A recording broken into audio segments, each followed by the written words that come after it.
Areas जो है, एक तो हो गई मार्केट की बात, अब ये उस वक्त हुआ है when we are few weeks away from the budget, और बजट में हमारे बहुत ज़्यादा एक्सपेक्टेशन है क्योंकि हमें कुछ टैक्स कंसेशंस देने हैं, कुछ हालात को बेहतर बनाना है, ये सुपर टैक्स वगैरह से लोगों की जान छुड़ानी है, और ये सब गवर्नमेंट के पूरे एजेंडे के अंदर ये सारी चीज़ थी कि ये वॉर हो गई। और ओवरऑल अब जो हालात, इस पोस्ट वॉर जो सूरत हाल है, एक ऑप्टिमिज़म बहुत है कि किसी ना किस्म की जो है पीस डील होगी in the next few weeks. तो वो जो पाकिस्तान की ज़रूरत है सबसे ज़्यादा, क्योंकि ग्रोथ चाहिए, ये 2.5% 3% की ग्रोथ से काम नहीं चलेगा। वो हम भूल गए इस वॉर के दौरान कि वो हमारा वो था, और फिर फॉरवर्ड लुकिंग हमें जो है कंसेशंस देने हैं, चीज़ों को फिक्स करनी है, ताकि अब थोड़ी सी हम स्टिमुलेट करें और मार्केट आगे बढ़े। और ये ग्लोबल इमेज, ये तमाम चीज़ें, असल काम तो वी आर होपिंग कि अगले महीने 1.5 महीने में जो है वो फिर मई ऑनवर्ड्स जो है हमें तो कुछ स्टिमुलस चाहिए। सर बिल्कुल मिलना भी चाहिए। देखिए ये सारी जो चीज़ें थी, मेरा ये ख्याल है कि ये इसका जो इम्पैक्ट है लॉन्ग टर्म बेसिस पे तो सस्टेनेबल नहीं था, वहाँ मेजर्स थे, लेकिन जिस पीरियड में ये कर्टेल हो गई है, उसने भले छोटा मोटा डैमेज किया होगा, वो 2-3 महीने में आप उससे बाहर निकल आएंगे। तो गवर्नमेंट को ये पीस एग्रीमेंट के बाद ये सारे इनिशिएटिव्स, जिसमें सुपर टैक्स हटाना, इंडिविजुअल टैक्सेशन को कम करना, और हम जहाँ सैलरीड क्लास को रिलीफ देना, प्लस बिजनेसेस में अगर आप बात करते हैं कि जीडीपी ग्रोथ रेट बढ़ानी है और बिजनेसेस वापस पाकिस्तान में इन्वेस्ट करें, तो उनके टैक्सेशन लेवल्स को नीचे लाना होगा आपको। वो सारा करने के लिए ये बड़ा हाई टाइम होगा कि अच्छे टाइम पीरियड में ये हो रहा है। 20-21 अप्रैल तक सारी चीज़ें बिल्कुल वाज़ेह भी हो जाएंगी, तो इनके पास एक काफ़ी टाइम है कि जब ये अपना मई में सब अनाउंस करें तो there should not be any difference. जो इन्होंने पहले सोचा था कि जो फैसिलिटेशन देनी है, जो उम्मीद इन्होंने एक बिज़नेस कम्युनिटी को, एक सैलरीड क्लास को दे रखी है पाकिस्तान की मईशत को चलाने के लिए, वो सारी की सारी रिस्टोर होनी चाहिए and they should remain as is. आज के दिन में भी अगर गवर्नमेंट प्राइस को रिवर्ट करती है तो 6 से 7 बिलियन का इसको एक डेली इम्पैक्ट पड़ता है।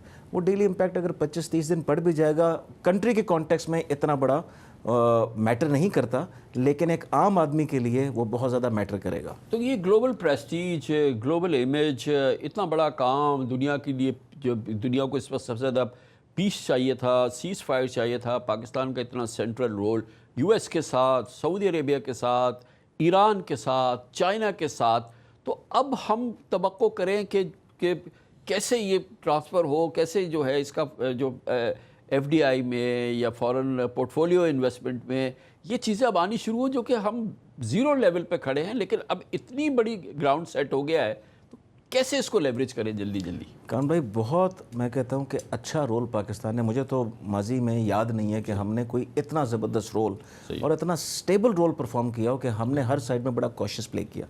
इसका पीस डिविडेंड और इस चीज़ का आपको आपकी नेबरिंग कंट्री से मिलना चाहिए, ईरान से मिलना चाहिए। अफगानिस्तान में भी अब पीस प्रोसेस बढ़ रहा है, वहाँ से भी हालात नॉर्मलाइज हो सकते हैं। आपकी बहुत सारी इंडस्ट्री है जिसकी एक्सपोर्ट वहाँ रुकी हुई है, उनको नुकसान हुआ था। प्लस आप देखें, चाइना एक मेजर प्लेयर है और एनर्जी स्टार्व्ड कंट्री है, हुर्मुज़ से ही सारा कुछ उसका गुजरता था। तो हमने इन अ वे उनके लिए भी एक रोल प्ले किया, हमने वेस्टर्न वर्ल्ड के लिए भी किया, पूरी दुनिया के लिए, क्योंकि अगर ये नया नॉर्मल सेट होता तो ये तो इकोनॉमिकली डिज़ास्टर हो जाता पूरी दुनिया का और हर मुल्क इससे परेशान होता।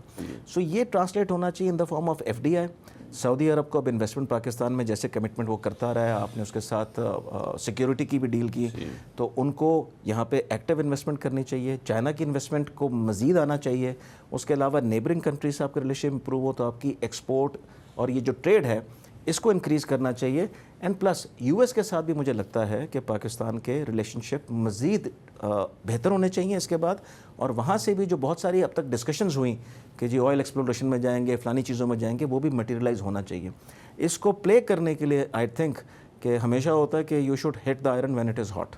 सो आज का टाइम ऐसा है कि इसको कैपिटलाइज करना चाहिए। ये काम होता है कि ये बड़े एस्ट्यूट बिज़नेस लीडर्स जो हैं, जिनको बिज़नेस की समझ है, मार्केट की समझ है, ये तमाम चीज़ों को, क्योंकि अब इसको लेवरेज करना जो है कि किस तरीके से हम करें, तो ये वन लाइफ टाइम चांसेस होते हैं जो पाकिस्तान को मिलते हैं। तो ये इसको हमें बहुत क्विकली, और खाली प्योर ब्यूरोक्रेसी का आई थिंक ये काम नहीं है। इसमें आई थिंक सबको कन्वर्ज होना होगा, जो स्टेक होल्डर्स हैं, बिजनेस लीडर्स हैं, एंटरप्रेन्योर्स हैं, जो पाकिस्तान के जहाँ जहाँ हमारा पोटेंशियल है। Absolutely sir. اور ہمیشہ پرائیویٹ سیکٹر ہی لیڈ کرے گا. فیسیلیٹیٹ پرائیویٹ سیکٹر کو کریں اگر آپ پالیسی میکنگ میں کریں گے.